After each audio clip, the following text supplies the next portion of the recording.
Life is pain. You know how many times I wanted to just give up? How many times I've thought about ending it?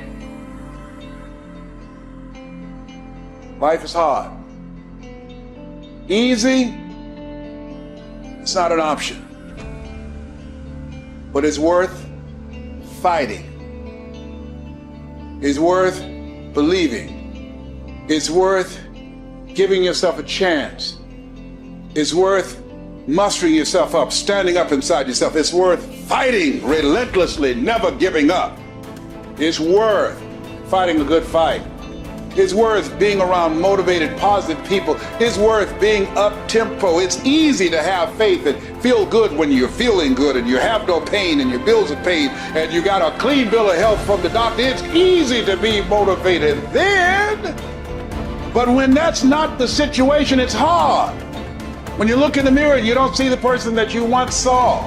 It's hard. I know it's hard, but do it hard. You got to go all the f in. When there's a will, there's a way, and there's always a way. When you're committed, you don't care about the facts. You don't care about the odds. You don't care about the opinions of others. The only thing you care about is making it through to the other f***ing side. No matter what it takes. You just got to keep searching, keep fighting, keep hammering, keep failing, keep trying, keep getting back up again, and stop at nothing to reach it. You gotta have mental toughness. You don't give up on me. You don't quit on me. You man up. You woman up. You get your life back. You get your family back. I need you to have mental toughness. When you come up against that thing, you gotta outlast it. And you gotta already have made up your mind before you get to cancer. You gotta already have made up your mind before you get to that exam. You gotta already have made up your mind when you're talking to your husband, when you're talking to your wife, when you're talking to that sickness. You gotta look at it before you even get to it. So don't you ever give up.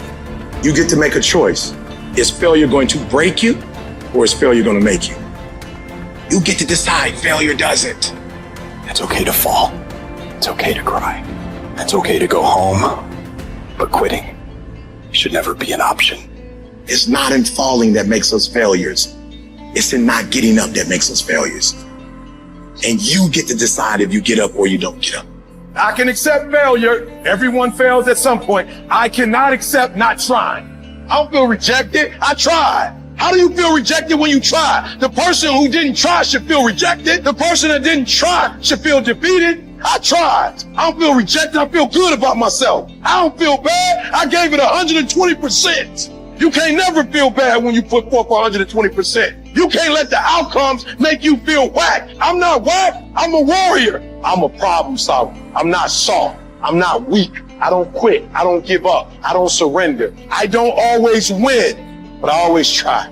When you believe with everything in you that you are destined for greatness, you will find a way. You turn a tragedy into a triumph, despair into repair, pain into gain, adversity into prosperity. You have to know that this thing is going to work. Come hell or high water, whatever it is that I set out to do, it may not happen in 6 months, it may not happen in a year, it may not happen in 2 years, but at some point, my dream is going to become a reality. I think about my why. I can't quit. I can't stop. I can't get tired. I can't give up. I can't give in. My mama counting on me. My wife is counting on me. When you ain't got nothing left in your tank, you got to think about the people in your life that you're doing this for. And then if you could think about them, you could go one more mile. You could go one more day at work. You keep going. You keep studying. You keep writing. You keep singing. You keep rapping. You keep boxing. You keep fighting. You keep dribbling. You just keep on keeping on. And if you persevere, every storm that's come, it will pass.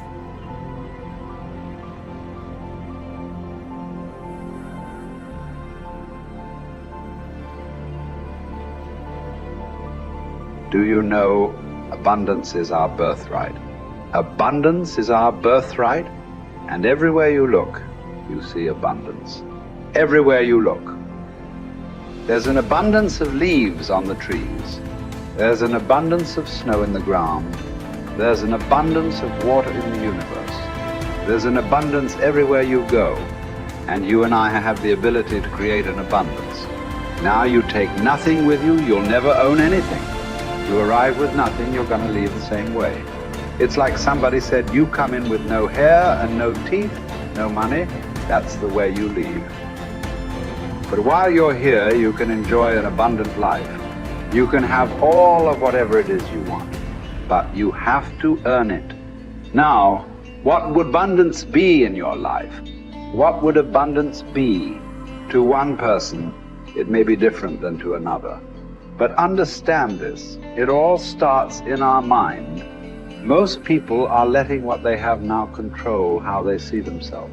They let their bank account control them. They let the friends they have control them. They let their conditions or circumstance control. That's not where we want to go. We want to go inside. Everything starts from the inside out. So let's start over. Let's start over. If life isn't the way you want it now, make up your mind, you're going to start over. You're going to sit down, you're going to write out how you do want it. Now we want abundance. We want an abundance of friends. We want an abundance of money. We want an abundance of all the good things in life that make us more comfortable and have us enjoy life to a greater degree.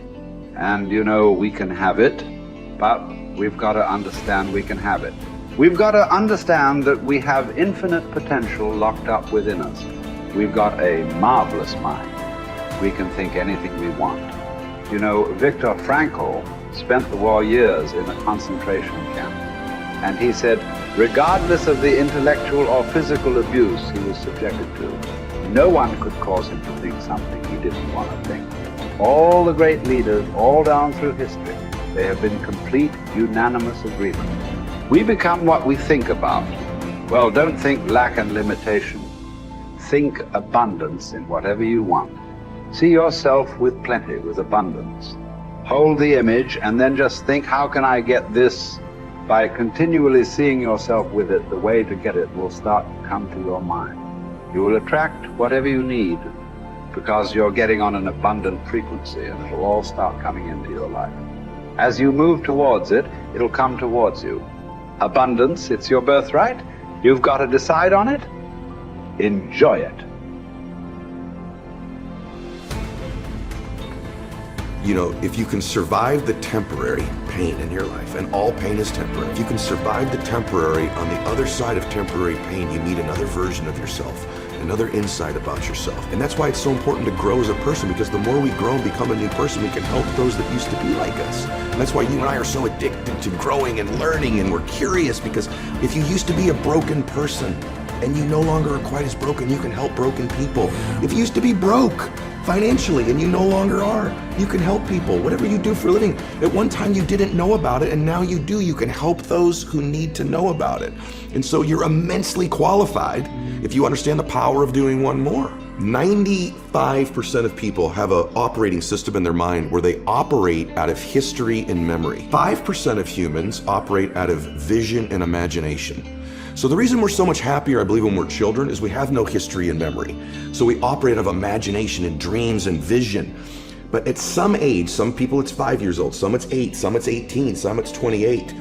They create a history, and that history then becomes the operating system. So even if they take on a new behavior or tactic, they're operating out of a pattern of thought and belief that's historic and memory-based. And so the number one thing I would say is begin to operate out of your imagination again, out of your vision again. Create from that place. If you create from that place, now you're not tied to the result in that moment. You're giving yourself space to imagine and create something new in your life. You're the product of who you hang around. Wow. How do I know if they serve me or not? Here's one way to just deduce this, because they could be beautiful people who care about you, and they might even support you.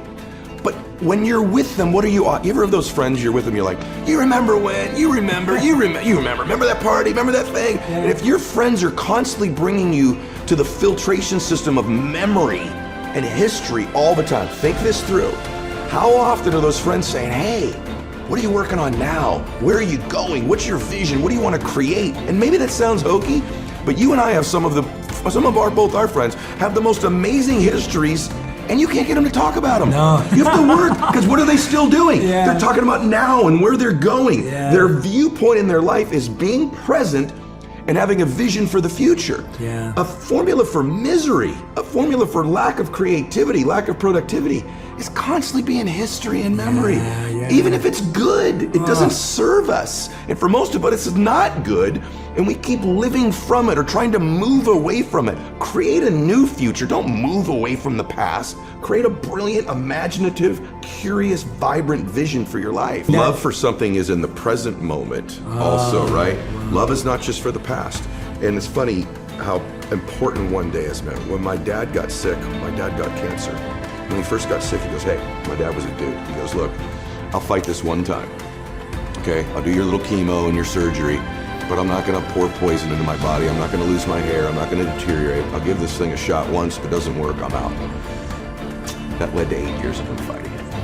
Chemo, radiation, proton therapy, surgery, chemo, experimental chemo, and he did lose his hair and he was in pain. And I'd say to my dad, I say, Dad, you're suffering so much. You said you wouldn't suffer. He said, no, Eddie, I'm in pain, but I'm not suffering. I choose not to suffer. And I'm not suffering because I get to see my grandkids again. And I said, Dad, why are you doing this? And he said, you only understand the power of one day when you're threatened with never having another one. I'll do anything for one more day. Get to be with you one more time. Give your mom a kiss one more time. Maybe I'll see one of my granddaughters get married. And he goes, I'll do anything for one more day. And when we begin to think of our life that way, the power of right now and having one more moment and one more minute is so beautiful. It's so blessed. It's so big. It's so amazing. Why would we spend that minute in history? Why would we spend that minute in the past when we could be fully present and creating the future?